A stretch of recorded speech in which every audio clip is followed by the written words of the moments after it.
नमस्कार दोस्तों, स्वागत है आपका वनडे एग्जाम सेंटर में। दोस्तों 23 दिसंबर 2025 को जो दीनदयाल उपाध्याय गोरखपुर विश्वविद्यालय गोरखपुर में और उसके संबंधित महाविद्यालयों में जो माइनर पेपर आपका नाथ पंथ एवं दर्शन होने वाला है, उससे संबंधित एक प्रीवियस ईयर क्वेश्चन पेपर लेकर के आया हूं। सत्र 2024-25 का एक क्वेश्चन पेपर है। इसी प्रकार का क्वेश्चन आपके भी परीक्षा में बनेगा और इसी प्रकार के प्रश्न आपसे भी परीक्षा में पूछे जाएंगे। इसमें से भी ढेर सारे प्रश्न आपसे परीक्षा में पूछे जा सकते हैं, तो परीक्षा देने जाने से पहले इसको जरूर देख करके जाइएगा। चलिए बिना देर के पेपर को सॉल्व करते हैं और देखते हैं कि किस प्रश्न का कौन सा उत्तर इसमें से सही होगा। आपका पहला प्रश्न है, सिद्धों की अवधारणा संबंधित है। तो सिद्धों की जो अवधारणा है वो बौद्ध परंपरा से संबंधित है। पहले का ए ऑप्शन आपका सही हो जाएगा। दूसरा प्रश्न है, दूसरे प्रश्न में आपसे पूछा गया है कि कौल ज्ञान निर्णय के लेखक कौन हैं। तो कौल ज्ञान निर्णय के लेखक मत्स्येंद्र नाथ हैं। दूसरे का डी ऑप्शन आपका सही हो जाएगा। तीसरा प्रश्न देख लेते हैं। इसमें आपसे पूछा गया है कि गोरखनाथ मंदिर स्थित है। तो गोरखनाथ मंदिर गोरखपुर में स्थित है। सी ऑप्शन आपका तीसरे का सही हो जाएगा। चौथा प्रश्न है, इसमें आपसे पूछा गया है कि हठ योग में ह और ठ का अर्थ क्या है। तो हठ योग में ह और ठ का जो अर्थ होता है वो सूर्य एवं चंद्रमा होता है। सी ऑप्शन आपका चौथे का सही हो जाएगा। पांचवा प्रश्न देख लेते हैं। इसमें आपसे पूछा गया है कि कौल मार्ग के प्रवर्तक कौन हैं। तो कौल मार्ग के प्रवर्तक मत्स्येंद्र नाथ हैं। पांचवें का ए ऑप्शन आपका सही हो जाएगा। छठा प्रश्न देख लेते हैं। इसमें आपसे पूछा गया है कि नाथ पंथ में 12 पंथी संप्रदाय के प्रवर्तक कौन हैं। तो नाथ पंथ में 12 पंथी संप्रदाय के प्रवर्तक गोरखनाथ हैं। तो छठवें का सी ऑप्शन आपका सही हो जाएगा। दोस्तों एक जरूरी सूचना आपको दे दें कि जब आपका पेपर हो जाएगा तो आप मुझे हमारे व्हाट्सएप नंबर 8307386616 पर भेज दीजिएगा ताकि हम इसका आंसर की बना सकें। आगे बढ़ते हैं, सातवां प्रश्न देख लेते हैं। सातवें प्रश्न में आपसे पूछा गया है कि नाथ पंथ में सिद्धों की संख्या कितनी मानी गई है। तो नाथ पंथ में सिद्धों की जो संख्या है वो कुल 84 मानी गई है। डी ऑप्शन आपका सातवें का सही हो जाएगा। आठवां प्रश्न देख लेते हैं। नाथों की संख्या कितनी है। तो नाथों की कुल संख्या 9 माना गया है। आठवें का ए ऑप्शन आपका सही हो जाएगा। नौवां प्रश्न देख लेते हैं। इसमें आपसे पूछा गया है कि निम्नलिखित में से कौन 12 पंथ से संबंधित है। तो धर्मनाथी, सत्यनाथी, रामपंथ ये सभी जो है 12 पंथ से संबंधित हैं। डी ऑप्शन आपका सही हो जाएगा उपरोक्त सभी। आगे बढ़ते हैं, 10वां प्रश्न देख लेते हैं। हठ योग प्रदीपिका के लेखक कौन हैं। तो हठ योग प्रदीपिका जो ग्रंथ है वो योगेंद्र स्वात्मा राम के द्वारा लिखा गया है। 10वें का डी ऑप्शन आपका सही हो जाएगा। 11 नंबर प्रश्न है। इसमें आपसे पूछा गया है कि कनफटा साधु संबंधित हैं। तो जो कनफटा साधु होते हैं वो नाथ संप्रदाय से संबंधित होते हैं। सी ऑप्शन आपका 11 का सही हो जाएगा। 12 नंबर प्रश्न है। इसमें आपसे पूछा गया है कि निम्नलिखित में से पिंड में ब्रह्मांड का संबंध किससे है। तो पिंड में जो ब्रह्मांड का संबंध है वो गोरखनाथ से है। गोरखनाथ ने लिखा भी है कि जो जो पिंडे सोई ब्रह्मांडे। तो ए ऑप्शन आपका 12वें का सही हो जाएगा।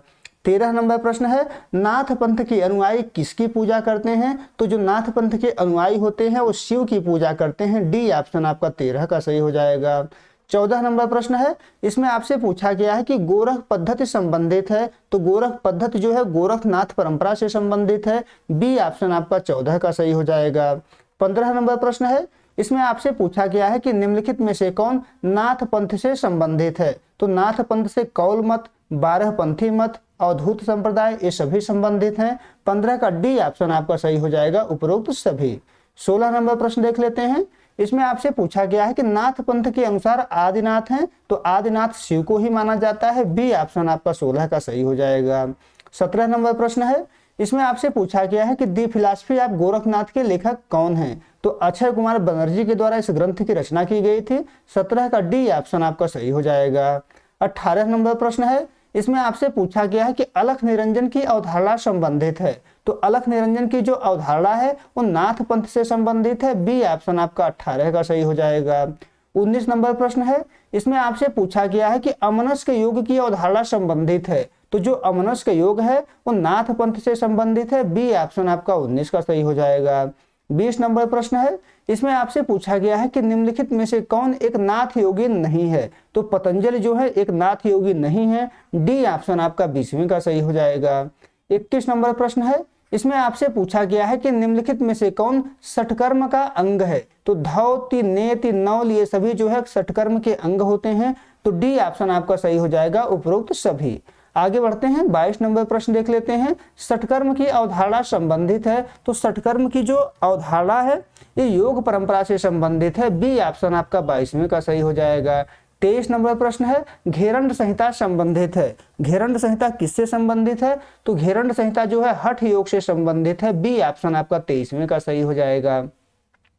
24 नंबर प्रश्न है, शीतली संबंधित है। शीतली किससे संबंधित है? तो शीतली जो है प्राणायाम से संबंधित है। ए ऑप्शन आपका 24 का सही हो जाएगा। 25 नंबर प्रश्न है, किसने कहा निर्वाण पर्वत से ऊंचा, समुद्र से गहरा और शहद से मीठा है? तो यह गोरखनाथ के द्वारा कहा गया है। ए ऑप्शन आपका 25वें का सही हो जाएगा। आगे बढ़ते हैं, 26 नंबर प्रश्न है, इसमें आपसे पूछा गया है कि मोक्ष संबंधी बुद्ध के विचार को कहा जाता है, निर्वाण कहा जाता है। ए ऑप्शन आपका 26 का सही हो जाएगा। 27 नंबर प्रश्न है, बौद्ध दर्शन के प्रवर्तक कौन है? तो बौद्ध दर्शन के जो प्रवर्तक हैं वो गौतम बुद्ध हैं। डी ऑप्शन आपका 27 का सही हो जाएगा। 28 नंबर प्रश्न है, पतंजलि योग के कितने अंग हैं? तो पतंजलि योग के कुल 8 अंग हैं। ए ऑप्शन आपका 28वें का सही हो जाएगा। 29 नंबर प्रश्न देख लेते हैं, इसमें आपसे पूछा गया है कि किस दिन को अंतर्राष्ट्रीय योग दिवस के रूप में मनाया जाता है? तो अंतर्राष्ट्रीय योग दिवस के रूप में प्रतिवर्ष 21 जून को मनाया जाता है। बी ऑप्शन आपका 29 का सही हो जाएगा। आगे बढ़ते हैं, 30 नंबर प्रश्न देख लेते हैं। इसमें पूछा गया है कि निम्नलिखित में से कौन एक अष्टांग योग का अंग नहीं है? तो निर्वाण जो होता है यह अष्टांग योग का अंग नहीं है। डी ऑप्शन आपका 30वें का सही हो जाएगा। आगे बढ़ते हैं, 31 नंबर प्रश्न देख लेते हैं। इसमें आपसे पूछा गया है कि योग दर्शन के प्रवर्तक कौन है? तो योग दर्शन के प्रवर्तक पतंजलि हैं। ए ऑप्शन आपका 31 का सही हो जाएगा। 32 नंबर प्रश्न है, योग सूत्र के रचयिता कौन है? तो योग सूत्र के रचयिता महर्षि पतंजलि हैं। डी ऑप्शन आपका 32 का सही हो जाएगा। 33 नंबर प्रश्न है, योगः चित्त वृत्ति निरोधः मत है, किसका मत है? तो योग दर्शन का मत है। सी ऑप्शन आपका 33 का सही हो जाएगा। 34 नंबर प्रश्न देख लेते हैं, प्राणायाम का अर्थ है, प्राणायाम का अर्थ क्या होता है? श्वास को नियंत्रित करना होता है। सी ऑप्शन आपका 34 का सही हो जाएगा। आगे बढ़ते हैं, 35 नंबर प्रश्न देख लेते हैं। 35 नंबर प्रश्न में आपसे पूछा गया है कि निम्नलिखित में से कौन षटकर्म से संबंधित नहीं है? तो प्राणायाम जो होता है वो षटकर्म से संबंधित नहीं होता है। बी ऑप्शन आपका 35 का सही हो जाएगा।